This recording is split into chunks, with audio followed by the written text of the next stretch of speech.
Bismillahirrahmanirrahim. Assalamualaikum warahmatullahi wabarakatuh. Syukur Alhamdulillah kita bisa berjumpa lagi di channel ini. Sholawat dan salam selalu dan tetap tercurahkan kepada junjungan kita Nabi besar Muhammad Shallallahu Alaihi Wasallam. Allahumma sholli ala Sayyidina Muhammad. Harapan dan doa saya, semoga saudaraku semuanya selalu diberikan kesehatan, dilapangkan rezekinya, diampuni dosa-dosanya, dan dipanjangkan umurnya. Amin ya Rabbal Alamin. Sahabat beriman yang dirahmati Allah, dalam 5 rukun Islam, salat adalah rukun pertama yang wajib dikerjakan. Ibadah salat juga merupakan tiang agama. Salat adalah kewajiban bagi setiap umat Islam sebagai bukti kecintaan kita kepada Allah. Ada 5 waktu salat wajib yang tidak boleh ditinggalkan, yaitu salat subuh, zuhur, asar, maghrib, dan isya. Jika ditinggalkan, maka akan mendapatkan dosa besar. Meskipun berada dalam kondisi yang tidak memungkinkan, salat adalah hal yang wajib dikerjakan. Meskipun tidak bisa berdiri, maka dibolehkan untuk duduk. Jika tidak bisa duduk, maka diperbolehkan berbaring, bahkan bisa dikerjakan dengan hati. Karena itu, sangatlah tidak logis apabila seseorang mengaku beriman kepada Allah, namun meninggalkan ibadah yang berfungsi sebagai tiang agama. Di berbagai dalil Al-Quran maupun hadis, Allah Subhanahu wa Ta'ala serta Rasulullah Shallallahu Alaihi Wasallam telah menetapkan dengan jelas mana salat yang wajib dan sunnah. Namun meskipun demikian, masih banyak yang menyepelekan salat. Rasulullah Shallallahu Alaihi Wasallam bersabda, "Inti dari segala perkara adalah agama Islam, dan tiang penopangnya adalah salat." Hadits riwayat Tirmidzi. Meskipun salat merupakan tiang agama, namun bagi segelintir muslim saat ini, kedudukan tersebut kerap kali dianggap enteng. Alhasil, salat yang seharusnya mampu mendatangkan pujian dari Allah justru berubah menjadi ibadah yang sangat dibenci oleh Allah dan Rasul-Nya. Bagaimana tidak, esensi utama dalam salat adalah mencari ketenangan dan kekhusyukan. Mengerjakan salat harus dengan ketenangan dan kekhusyukan, atau yang biasa disebut dengan tumakninah. Salat tanpa tumakninah bisa menghilangkan ruh dari salat itu sendiri. Parahnya, salat yang seperti cacing kepanasan atau terburu-buru tanpa menyertai tumakninah sering terjadi di sekitar kita. Ada hadis yang perlu kita ketahui, di mana Rasulullah pernah mengibaratkan orang yang salat tanpa tumakninah sama dengan kejahatan seperti seorang pencuri. Rasulullah Shallallahu Alaihi Wasallam bersabda, "Sejahat-jahat pencuri adalah orang yang mencuri dari salatnya." Para sahabat bertanya, "Wahai Rasulullah, bagaimana dia mencuri dari salatnya?" Beliau menjawab, "Orang yang tidak menyempurnakan rukuk dan sujudnya." Hadits riwayat Ahmad. Kondisi yang dijelaskan dari hadis ini ternyata berangkat dari pengalaman Rasulullah bersama para sahabat. Hari itu, setelah Rasul selesai salat berjamaah, tiba-tiba seorang laki-laki masuk ke dalam masjid dan langsung mengerjakan salat sendirian. Anehnya, ketika salat, laki-laki itu melakukan gerakan rukuk dan sujud tanpa disertai jeda. Melihat hal itu, Rasulullah kemudian berkata di hadapan sahabatnya, "Apakah kalian menyaksikan gerakan salat laki-laki tersebut? Barang siapa yang semasa hidup melakukan salat seperti itu, maka dia meninggal tidak dalam keadaan Islam." Tak berhenti sampai di situ, di hadapan para sahabatnya, Rasul juga mengatakan bahwa model ibadah seperti itu ibarat burung gagak yang sedang mematuk darah, atau seperti orang lapar yang hanya makan sebutir atau 2 butir biji kurma tanpa pernah merasakan kekenyangan. Dalam buku Agar Sholatmu Makin Khusyuk, karya Syekh Muhammad Sholeh Al-Munajid, dijelaskan bahwa salah satu dosa orang yang mengerjakan salat adalah tidak memperhatikan rukun salat, yaitu tumakninah. Memang, tidak ada yang bisa menyangkal bahwa perkara diterima atau tidaknya suatu amalan hanyalah ketentuan Allah Subhanahu wa Ta'ala. Tetapi, sebagai umat muslim, kita juga harus mengetahui bahwa ibadah-ibadah yang telah ditetapkan rukunnya tak bisa diubah atau dilanggar. Oleh sebab itu, dalam salat pun tidak boleh sembarangan menunaikannya. Ada cara dan tuntunan yang harus sesuai dengan ajaran Nabi Muhammad Shallallahu Alaihi Wasallam. Dalam suatu hadis, Rasulullah Shallallahu Alaihi Wasallam bersabda, "Sesungguhnya, pertama kali yang dihisab atau diminta pertanggungjawaban dari segenap amalan seorang hamba di hari kiamat kelak adalah salatnya. Bila salatnya baik, maka beruntunglah dia. Namun, bila mana salatnya rusak, sungguh kerugian akan menimpanya." Rajin menjalankan salat tentu merupakan hal yang sangat baik dan mulia, namun tidak serta-merta menjamin seseorang menjadi hamba yang dekat dengan Allah Subhanahu wa Ta'ala. Lalu, Siapakah orang-orang yang rajin salat, namun justru jauh dari Allah? Dan seperti apa ciri-cirinya? 1. Orang yang lalai dalam salat. Sekalipun salat merupakan tiang agama, ternyata ada jenis salat yang sangat dibenci oleh Allah, yaitu salat yang dikerjakan dengan lalai. Pada hari kiamat nanti, ada banyak orang yang membawa salatnya kepada Allah, lalu salat mereka dilipat-lipat seperti pakaian yang kumal, kemudian dilemparkan ke wajah mereka. Allah tidak menerima salatnya. Bahkan ada yang celaka dengan salatnya, sebagaimana firman Allah dalam surah Al-Ma'un ayat 45. Maka celakalah bagi orang-orang yang salat, yaitu orang-orang yang melalaikan salatnya. Rasulullah Shallallahu Alaihi Wasallam juga pernah bersabda, akan datang pada umat Muhammad suatu zaman, banyak orang yang merasakan dirinya salat, padahal mereka sebenarnya tidak salat. Perintah salat adalah untuk mengingat Allah Subhanahu wa Ta'ala, sebagaimana disebutkan dalam surah An-Nisa ayat 43, sehingga kamu mengetahui apa yang kamu ucapkan.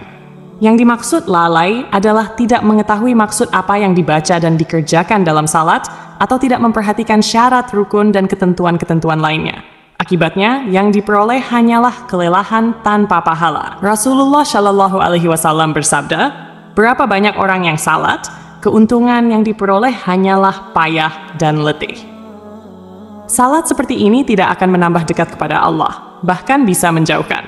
Rasulullah menegaskan, barang siapa yang salatnya tidak dapat mencegah perbuatan keji dan mungkar, maka tiada bertambah baginya kecuali semakin jauh dari Allah. Orang yang suka menggunjing orang lain. Allah Subhanahu wa Ta'ala berfirman dalam surah Al-Mudaththir ayat 42-48. Apakah yang memasukkan kalian ke dalam neraka sakar? Mereka menjawab, kami dahulu tidak termasuk orang-orang yang mengerjakan salat, dan kami tidak pula memberi makan orang miskin. Kami juga suka membicarakan hal yang batil bersama orang-orang yang membicarakannya, dan kami mendustakan hari pembalasan hingga datang kepada kami kematian. Dalam ayat ini, salah satu penyebab seseorang masuk neraka adalah suka membicarakan kejelekan orang lain. Orang yang salat, namun suka membicarakan aib orang lain, akan ditempatkan di neraka sakar. Allah melarang perbuatan ini, sebagaimana firman-Nya dalam surah Al-Hujurat ayat 12. Wahai orang-orang yang beriman, jauhilah banyak dari prasangka, karena sebagian prasangka itu dosa. Janganlah mencari-cari kesalahan orang lain, dan janganlah menggunjing satu sama lain. Adakah seseorang di antara kalian yang suka memakan daging saudaranya yang sudah mati? Maka tentulah kalian merasa jijik kepadanya. Bertakwalah kepada Allah, sesungguhnya Allah Maha Penerima Taubat lagi Maha Penyayang. 3. Orang yang acuh pada sesama. Allah Subhanahu wa Ta'ala berfirman, sesungguhnya aku hanya akan menerima salat orang-orang yang merendahkan dirinya karena kebesaranku, menahan dirinya dari hawa nafsu karena aku, dan mengisi sebagian waktu mereka untuk mengingatku.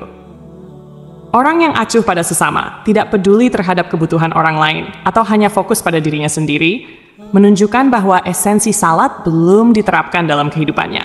Salat seharusnya mendidik manusia untuk lebih peduli, merendah hati, dan berbuat kebaikan kepada sesama. Siangnya untuk berzikir kepadaku, melazimkan hatinya untuk takut kepadaku, tidak sombong terhadap makhlukku, memberikan makan kepada orang yang lapar, memberikan pakaian kepada orang yang telanjang, menyayangi orang yang terkena musibah, serta memberikan perlindungan kepada orang yang terasing. Kelak, cahaya orang itu akan bersinar seperti cahaya matahari. Aku akan berikan cahaya ketika dia dalam kegelapan, aku akan berikan ilmu ketika dia tidak tahu. Aku akan lindungi dia dengan kebesaranku, dan aku akan suruh malaikat menjaga dirinya. Jika dia berdoa kepadaku, aku akan segera menjawabnya. Dan jika dia meminta kepadaku, aku akan segera memenuhi permintaannya. Perumpamaannya di hadapanku adalah seperti perumpamaan surga Firdaus. Dalam hadis yang lain, Rasulullah Shallallahu Alaihi Wasallam menyebutkan bahwa salah satu cara mendekatkan diri kepada Allah adalah bersifat dermawan dan senang membantu orang lain, terutama kepada mereka yang sedang kesulitan. Rasulullah Shallallahu Alaihi Wasallam bersabda, orang yang dermawan dekat dengan Allah, dekat dengan manusia, dan dekat dengan surga. Sedangkan orang yang bakhil atau pelit jauh dari Allah, jauh dari manusia, dan dekat dengan neraka. Orang yang dermawan, insya Allah, akan menemukan kenikmatan di dalam salatnya.